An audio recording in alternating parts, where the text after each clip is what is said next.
তুমি এখন কি পাকাইতেছো? দেখি সবজিটা। ইস, গাইস দেখেন, আমার বাচ্চার মা সবজি পাকাইতেছে এখন। এই যে দেখেন কত সুন্দর করে সবজি পাকাইতেছে।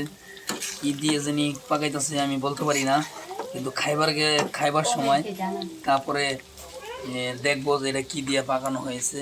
কিন্তু এখন আমি জানি না কি দিয়ে পাকাইতেছে। খাওয়ার সময় আমি দেখতে হবে যে এটা কি দিয়া পাকাইতেছে। খাইতে মনে হয় খাবারটা খুব টেস্ট হবে। খাবারটা আমার জিভলায় এখনই মানে পানি এসে পড়ছে।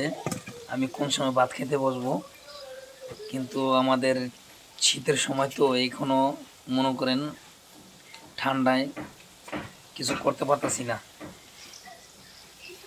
এই যে দেখেন আজ আর একটা তরকারি, সিমের তরকারি, কত সুন্দর দেখছেন।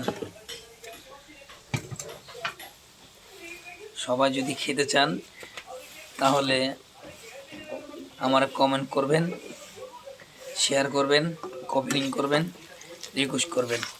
আপনাদের কাছে একটাই চাওয়ার, এই তরকারি যদি কে খাইতে চান তাহলে আমাকে সবাই কমেন্ট করে জানাবেন। আমার বাসায় দাওয়াত দিয়ে সবাইকে খাওয়াবো।